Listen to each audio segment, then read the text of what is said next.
What's up, guys? This is Underworld1, the professional troll, bringing you guys a game review on Crysis 2. Now, the game is a first-person shooter developed by Crytek and published by EA. Now, in this age of gaming, the PC is becoming more and more popular. The reasons are numerous, from the fallacy of dedicated servers, to the lag and the unreliable connections of the servers, to the low standards of the consoles, and maybe even annoying 9-year-old kids. Now, I'm not really sure, but there are tons of reasons. So when the first Crysis came out for PC only, it was an enormous kick in the balls to the consoles. Crysis not only had the best graphics to ever grace the TV screen, but also had the best sound effects, and the best scripted gameplay at the time. With the release of Crysis 2, you'll see that everything has changed, mainly due to its release on consoles.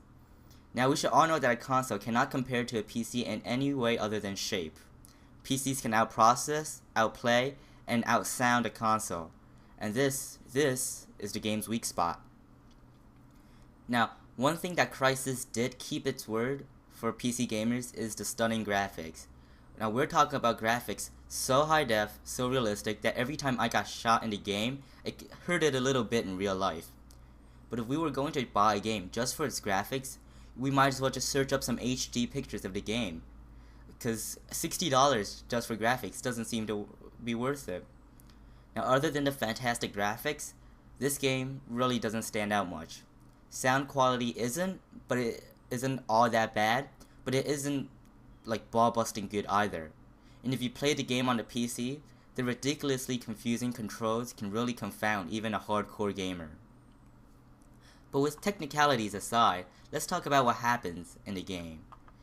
The game centers around a soldier by the name of Alcatraz, who is given the nano suit, which is what the player is wearing, and basically what the game is about, by a man named Prophet, the previous owner of the nano suit.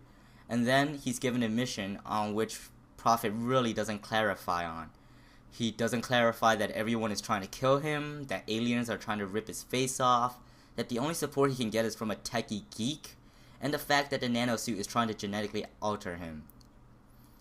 So with that aside, the game mainly happens in 2023 in New York City, like every other first-person shooter game these days. Now, I don't know if it's just me, but I think that more disasters have fallen in New York City, Los Angeles, and Hollywood than any place else on the world. So in New York City now in 2023, an alien invasion is occurring. The aliens come out and just rip the faces off everyone they see, massacring everybody in New York City. And just as a fuck you message to humans, they also released some kind of virus that kills everyone who's infected. And while the aliens in the first Crysis were actually pretty scary with their one-shot kill guns and their flying spaceships, the aliens in Crysis 2 are wimpy, gooey pieces of shit. Aliens in the game are incredibly easy to kill and even easier to dodge. Now, I don't know why the aliens would attack from the ground when they have lasers and spaceships anyway. It would be like if the US military had tons of fighter jets and bombers and spy planes, but instead decided to send ground troops into dangerous territory like mountains in Pakistan or something in the Middle East, and then having an unnecessarily large number of soldiers being killed. I mean, who would ever do that? So now let's go on to the game mechanics. The game is very linear. The game points out an objective and gives you one road to reach the objective. When you're in the suit, there's 3 core functions you can do. An increased armor mode, an invisibility mode known as stealth mode, and just normal movement mode, such as running and jumping.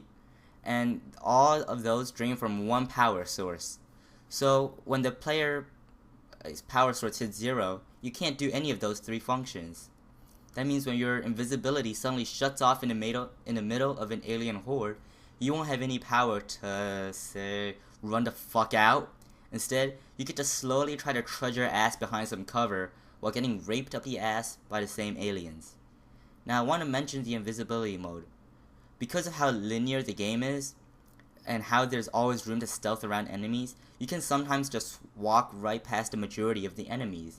Now, very much in the last chapter in the game, I got to walk past the entire freaking army that I was supposed to fight, that was waiting for me. But instead, I just turned on stealth mode, took a side path, and got out scot-free. Now, it's a great concept to use once in a while, but when you can go through almost the whole game killing nothing just because you can use to stealth around, that kind of ruins the fun of a first-person shooter, you know? So, and of course, being a first-person shooter, there's tons of weapons in the game, but weapon usage in the game is very, very, very standard. Bullets are instant hits, so that means there's no bullet. So that means bullets aren't affected by gravity, they're not affected by wind, and all the guns have just about the same overall strength, overall fire rate, and overall results. That means if you can use any gun in the game, and it won't seem a single fucking thing different from before. Now, assault rifles are kind of just the same weapon with a different name, and shotguns are just like slow firing assault rifles, but they're just as powerful, even more powerful actually. And using a shotgun in close combat won't really seem different than using an assault rifle, and the only weapon that does seem different from the others is the sniper, and even that you can put on an assault scope and it just becomes a slow firing assault rifle. However, there is one standout in the weapons, and those are pistols. Now, pistols in the game are extremely overpowered. They can put down enemies with a few shots, and they can carry a shitload of ammo. Now, some assault rifles and shotguns you get about 40 rounds in a clip.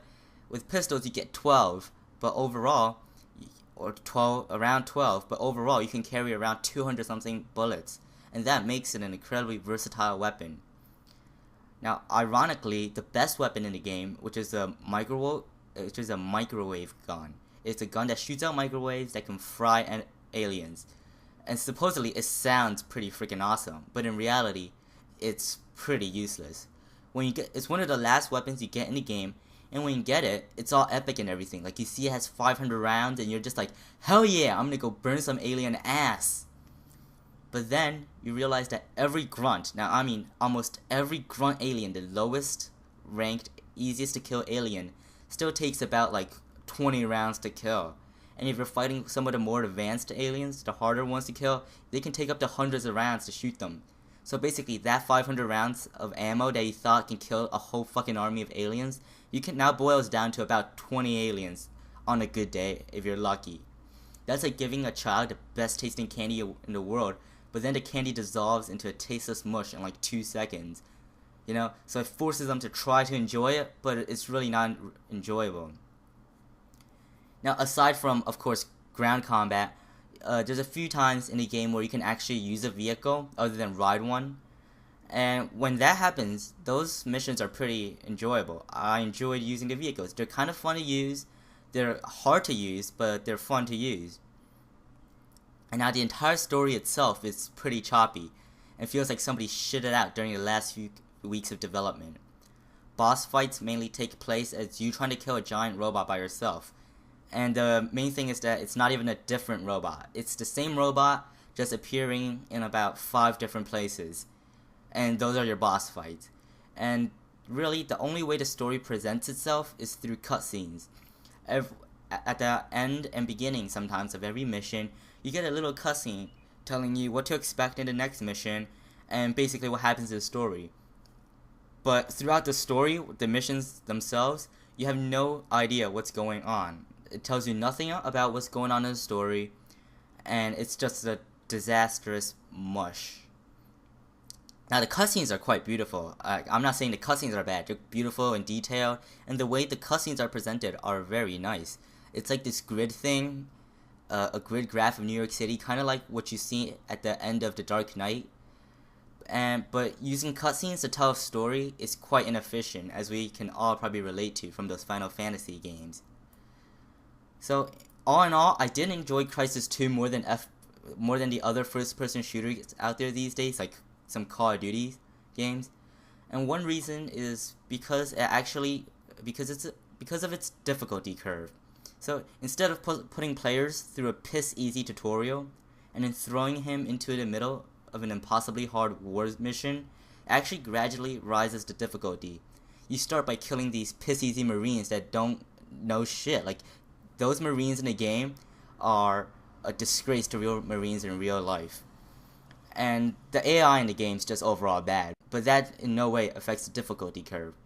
So, because the difficulty curve is smooth and even, you're never really overwhelmed, but you're not piss bored.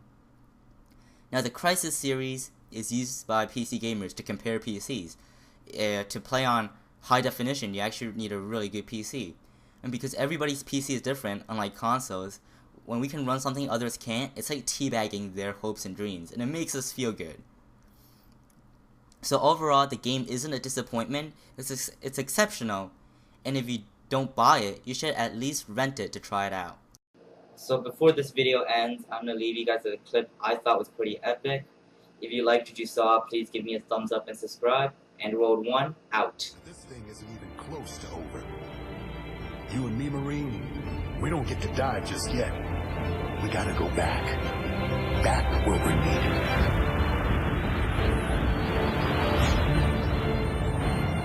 Am I reaching the Force Recon Marine just recovered in Central Park? The wearer of Jacob Hargreaves' nanoshell? Wait. I'm adjusting the feed.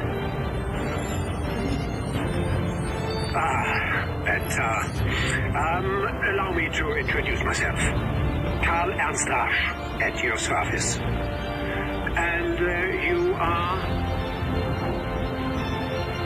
They call me Prophet.